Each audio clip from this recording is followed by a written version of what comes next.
The mahogany doors of the Blackwood mansion creaked open, revealing a world Lily Chen had only seen in magazines.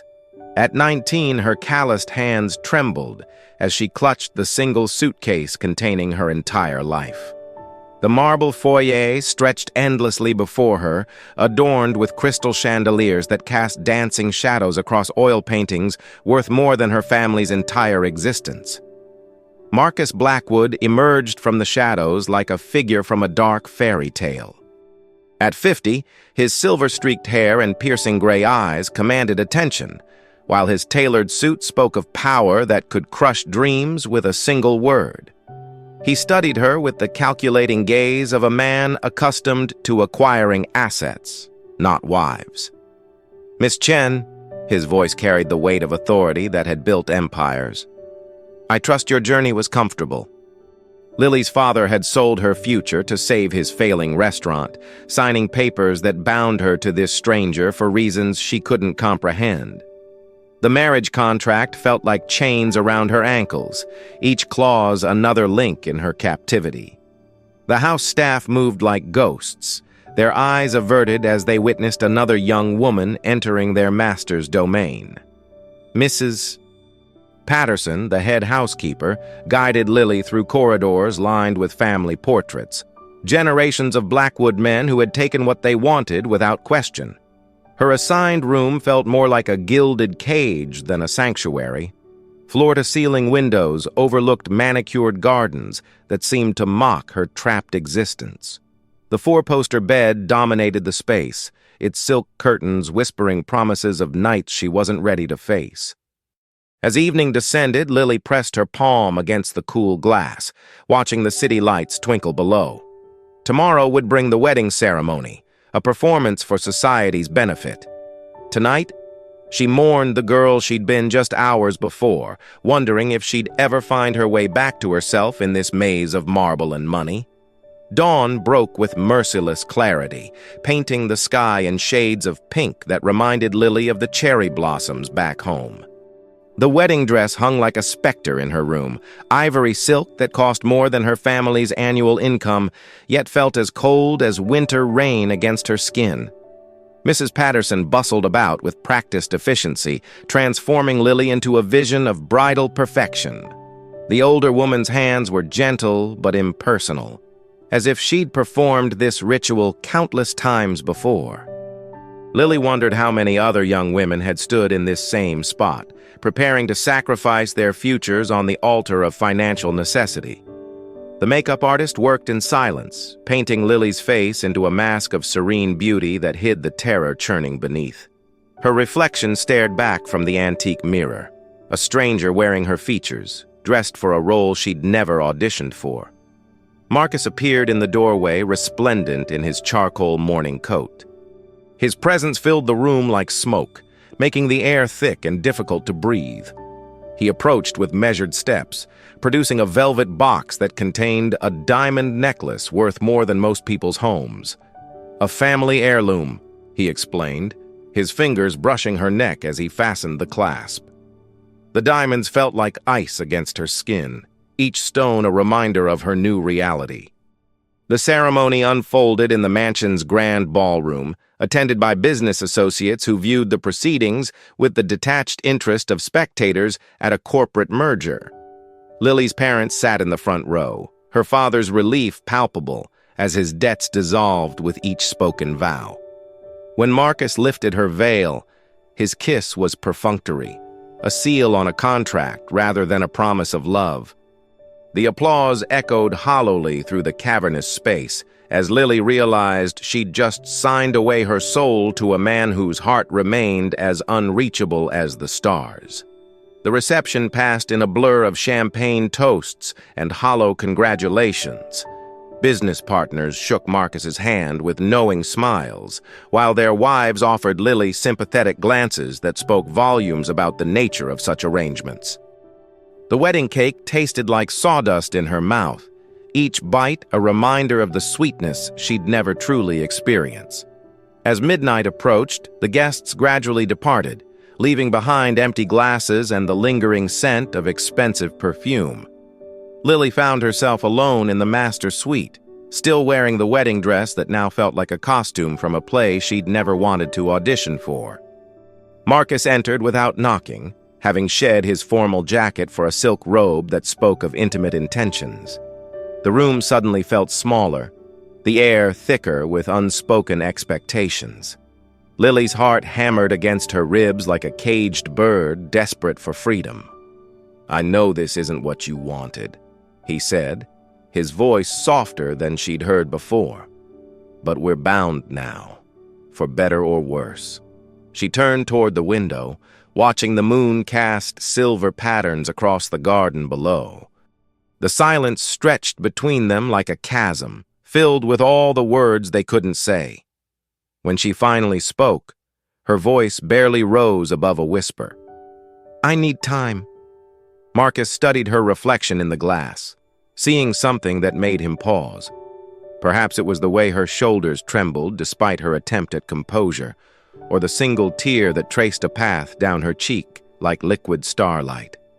"Time is a luxury we both have," he replied, surprising them both with his restraint. "This marriage may have been arranged, but it doesn't have to be a prison."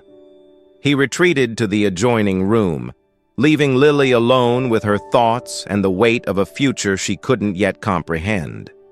Outside, the city slept peacefully, unaware that two strangers had just begun a dance that would change them both forever. Morning brought new realities wrapped in Egyptian cotton sheets and served on bone china.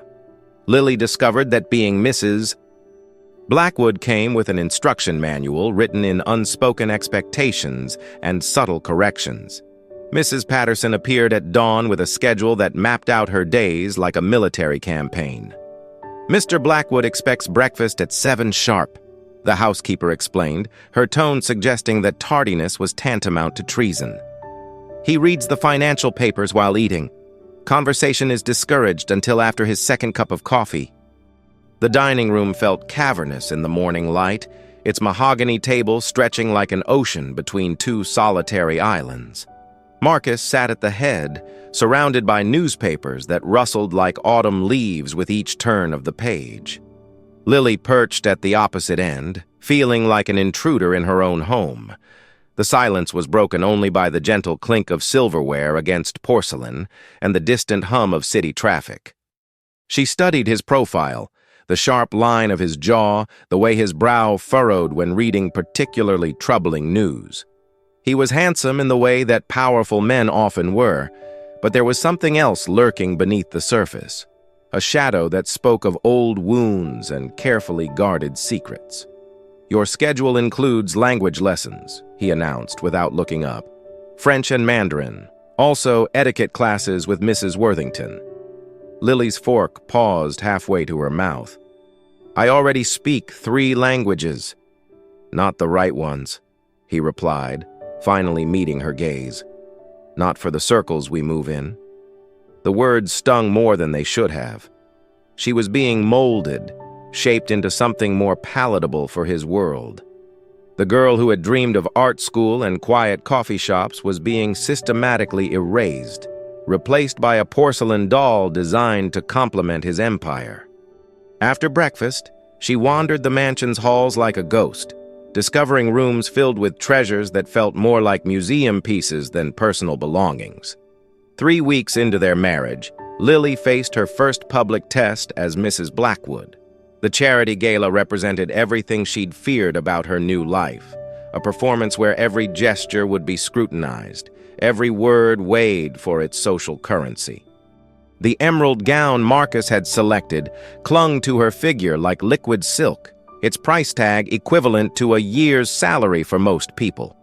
Diamonds adorned her throat and wrists, each stone a glittering reminder of her gilded cage.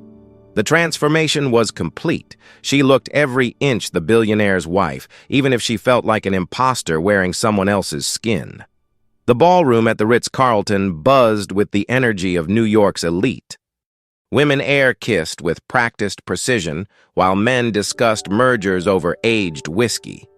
Lily moved through the crowd on Marcus's arm, smiling until her cheeks ached, and nodding at conversations that felt like elaborate theater. "The key," Marcus murmured in her ear during a lull, "is to listen more than you speak. These people reveal more in their silences than their words." She watched him work the room with the skill of a master conductor, orchestrating conversations that would later become business deals. His hand remained possessively at the small of her back, a constant reminder of ownership that made her skin crawl even as it provided an anchor in the social storm. Mrs. Vanderbilt, a woman whose plastic surgery had frozen her face in perpetual surprise, cornered Lily near the silent auction display. "My dear, you're absolutely glowing. Marriage suits you." The lie tasted bitter on Lily's tongue as she forced another smile. "Thank you. Marcus has been very accommodating." "Oh, we all know how accommodating the Blackwood men can be," the older woman replied with a knowing wink that made Lily's stomach turn. As the evening wore on, she began to understand the unspoken rules of this world, the careful dance of power and influence, the way money flowed like water between causes that served more as tax write-offs than genuine philanthropy. The morning after the gala brought unexpected revelations delivered with the daily newspapers. Lily discovered her photograph splashed across the society pages, accompanied by speculation about the mysterious young woman who had captured Marcus Blackwood's attention. The headlines ranged from curious to cruel, dissecting her appearance and background with surgical precision. "Billionaire's child bride," screamed one particularly vicious tabloid, the words hitting her like physical blows. She hadn't realized how exposed she'd become, how her private pain had transformed into public entertainment for strangers who would never know her name. Marcus found her in the library, surrounded by newspapers like evidence of a crime she hadn't committed. His jaw tightened as he surveyed the damage, his hands clenching into fists that spoke of barely controlled rage. "Ignore them," he commanded, but his voice carried an edge that suggested he was struggling to follow his own advice. "They're vultures feeding on gossip and speculation. Is that what I am to you?" The question escaped before she could stop it, hanging in the air between them like smoke. A headline waiting to happen? For the first time since their wedding, Marcus looked genuinely surprised. He studied her face as if seeing her clearly for the first time, taking in the dark circles under her eyes and the way her hands trembled despite her attempt at composure. "No," he said quietly, the single word carrying more weight than all his previous speeches combined. "You're not." Something shifted in that moment, a hairline crack in the wall he'd built around himself. Lily glimpsed something vulnerable beneath his carefully constructed exterior, a loneliness that mirrored her own, a recognition that they were both prisoners in this arrangement he'd orchestrated. The silence stretched between them, filled with possibilities neither was ready to voice.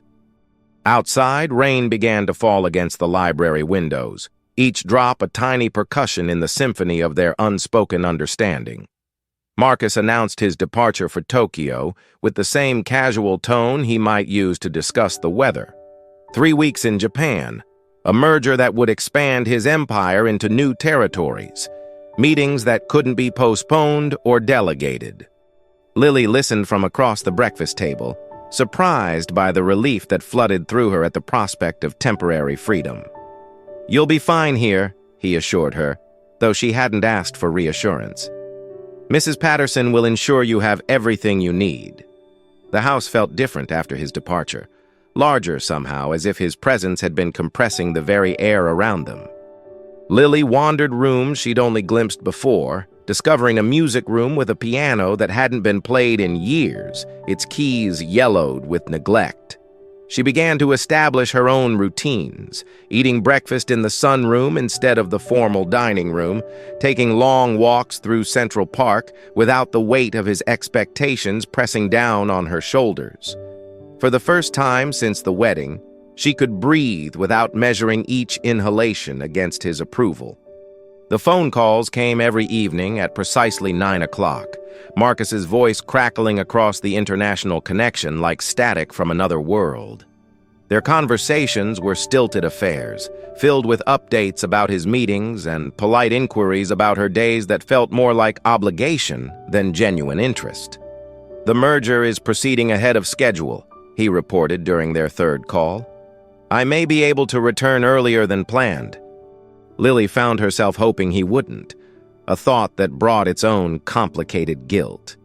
She'd begun to remember who she was beneath the designer clothes and diamond jewelry, a girl who loved art and poetry, who dreamed of painting watercolors in small cafes and reading novels until dawn.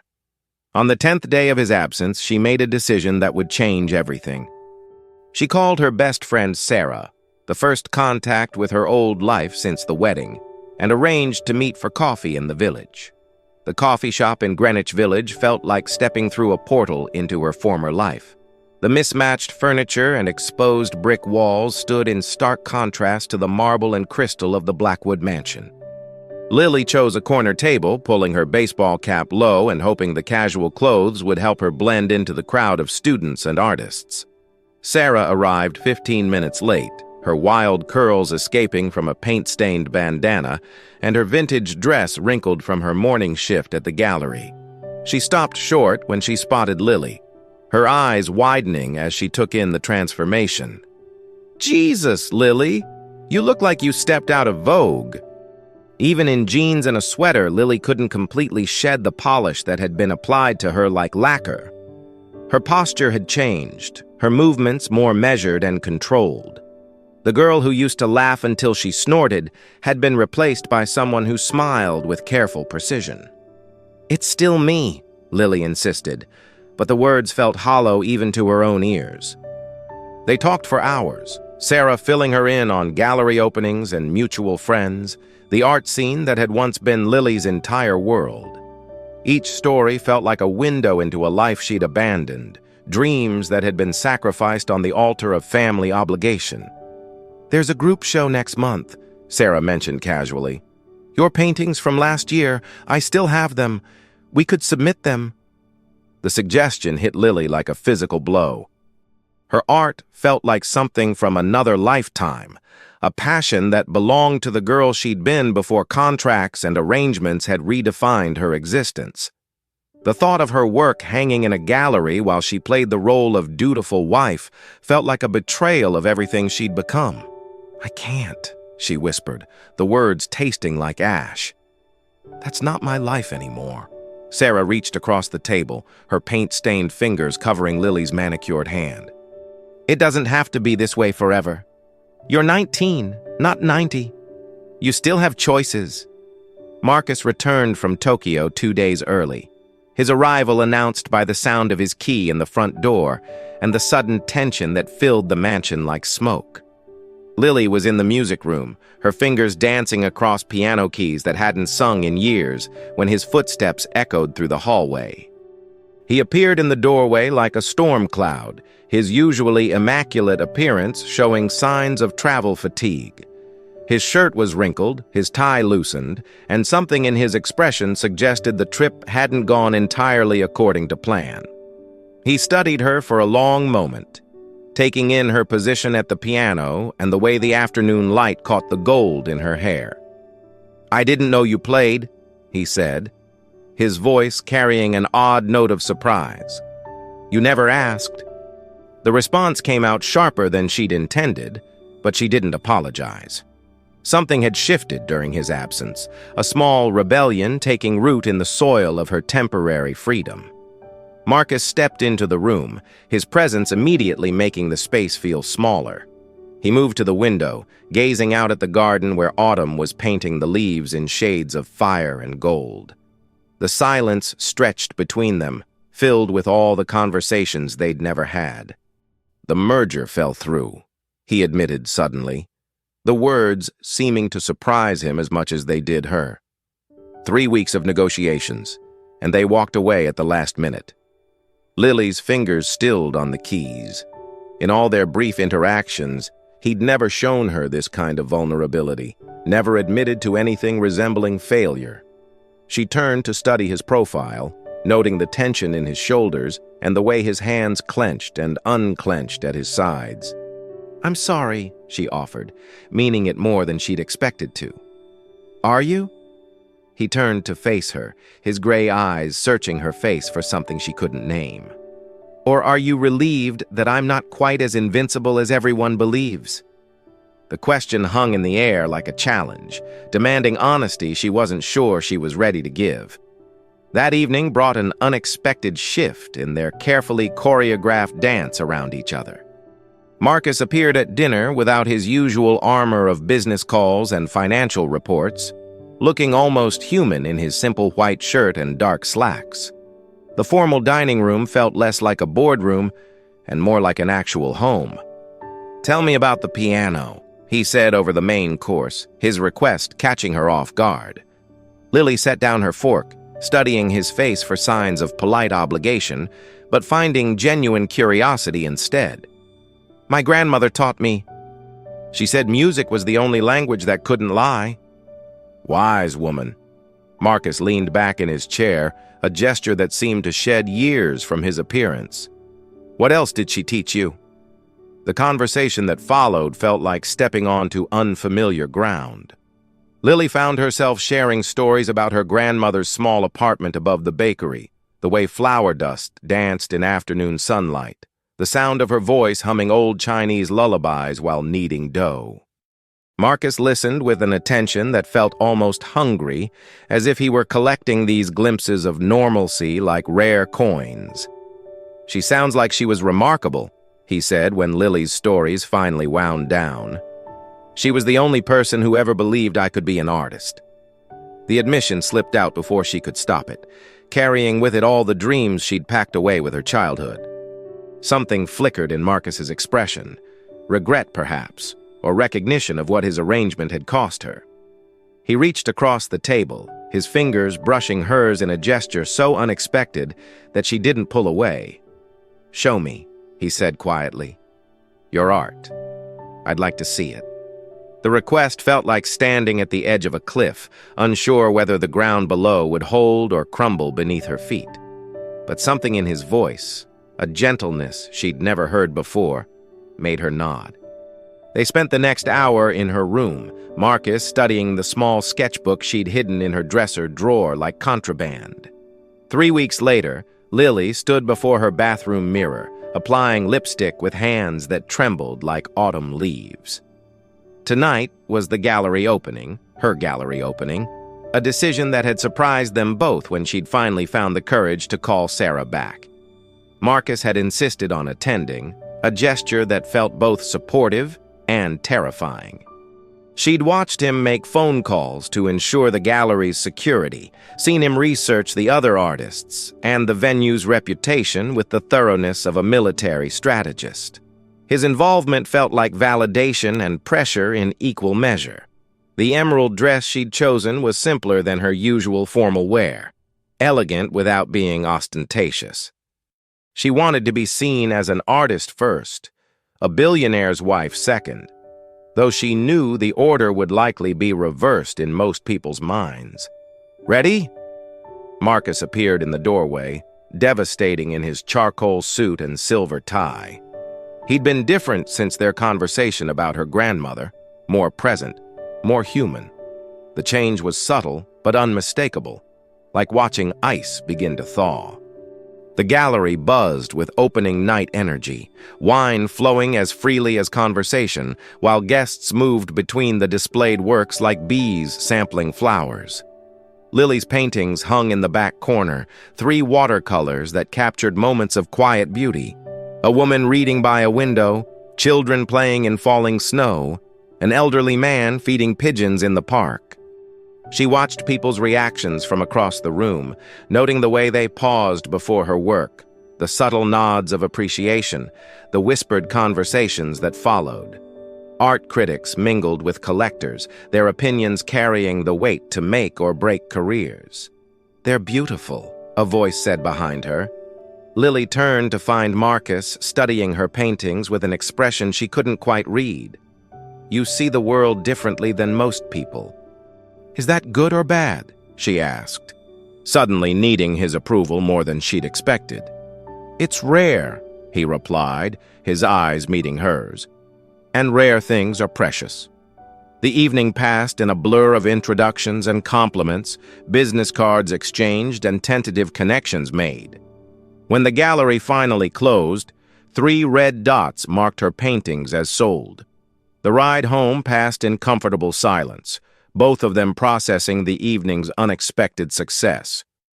Lily stared out the window at the city lights streaming past, feeling something she hadn't experienced in months, pride in her own accomplishments, separate from her role as Mrs. Blackwood. Back at the mansion, Marcus poured himself a scotch and offered her wine, which she accepted gratefully. They settled in the library, the room that had become their neutral territory, surrounded by books that held stories of other people's lives and loves. "I have something to tell you," Marcus said suddenly, his voice carrying a weight that made her look up from her wine glass. "About why I agreed to this arrangement with your father." Lily's heart began to race, sensing that whatever he was about to reveal would change everything between them. She set down her glass and waited, watching the way the firelight played across his features and made shadows dance in his eyes. "I was married before," he began, the words seeming to cost him considerable effort. "Her name was Catherine. She was 22 when we met, 24 when she died." The admission hit Lily like a physical blow. She'd assumed his bachelor status was a choice, a preference for the uncomplicated life that money could buy. The idea that he'd loved and lost someone felt like discovering a hidden room in a house she thought she knew. "She was pregnant," he continued, his voice dropping to barely above a whisper. 7 months. The accident took them both. Lily's wine glass slipped from nerveless fingers, shattering against the hardwood floor in a cascade of crystal and red wine that looked disturbingly like blood. Neither of them moved to clean it up, too caught in the gravity of his revelation. "I swore I'd never risk that kind of pain again," Marcus said, his eyes fixed on the fire as if it held answers to questions he'd never voiced. "But your father's debt, your situation, it seemed like a solution that could benefit us both without the complications of emotion." "And now?" Lily whispered, afraid of the answer but needing to hear it anyway. Marcus finally looked at her, his gray eyes reflecting a vulnerability that made her chest ache. "Now I'm not sure I can keep that promise to myself." The confession hung between them like a bridge neither was sure they should cross. Lily felt the weight of his trust, the significance of sharing something so deeply personal. She understood now why he'd seemed like a man made of marble. Grief had carved him into something harder, more distant, safer from the kind of pain that could destroy. "I'm sorry," she said, the words feeling inadequate for the magnitude of his loss. "I can't imagine." "Don't." Marcus stood abruptly, moving to the window where rain had begun to streak the glass like tears. "I didn't tell you for sympathy. I told you because you deserve to understand why this marriage has been what it is." Thunder rolled across the sky, and Lily found herself thinking about storms, how they cleared the air even as they brought destruction, how sometimes the most beautiful sunsets followed the darkest clouds. She rose from her chair, drawn by an impulse she didn't fully understand. Marcus. His name felt different on her tongue now, weighted with new knowledge and possibility. "Look at me." He turned slowly, his expression guarded but no longer completely closed off. The distance between them felt both infinite and negligible, a space that could be crossed with a single step, or might as well be an ocean. "I'm not her," Lily said quietly. "I'm not Catherine, and I'm not trying to replace what you lost. But I'm also not the child you married 3 months ago." The truth of her words settled around them like settling dust. She had changed, shaped by their strange arrangement into something stronger and more complex than the frightened girl who'd walked through his doors. The question was whether he was brave enough to see her clearly.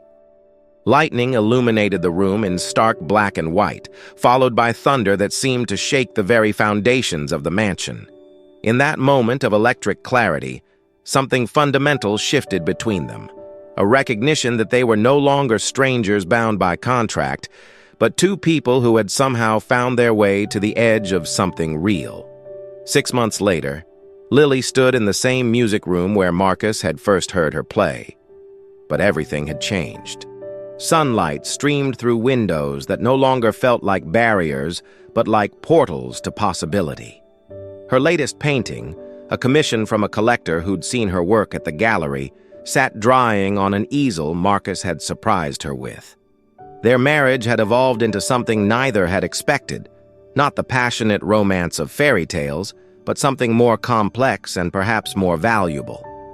They were partners now, in the truest sense, building something together from the ruins of their separate loneliness.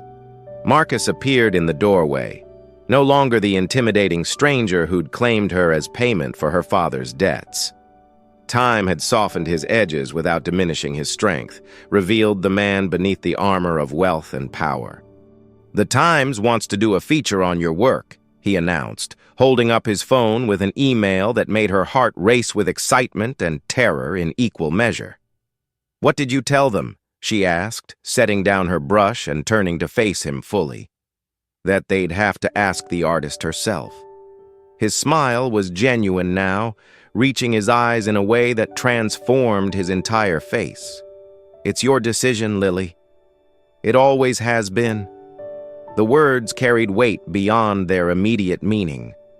Over the months, he'd proven them true in countless small ways, supporting her art, respecting her choices, never again treating her like a possession to be managed. "I want to do it," she said, surprised by her own certainty. "But as myself, not as your wife." "You've always been yourself," Marcus replied, crossing the room to stand beside her easel. "I was just too blind to see it at first." Outside, spring was painting the garden in shades of hope and renewal.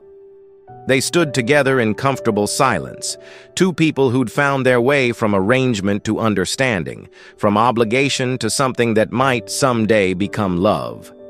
The future stretched before them, unwritten and full of possibility, a blank canvas waiting for whatever they chose to create together.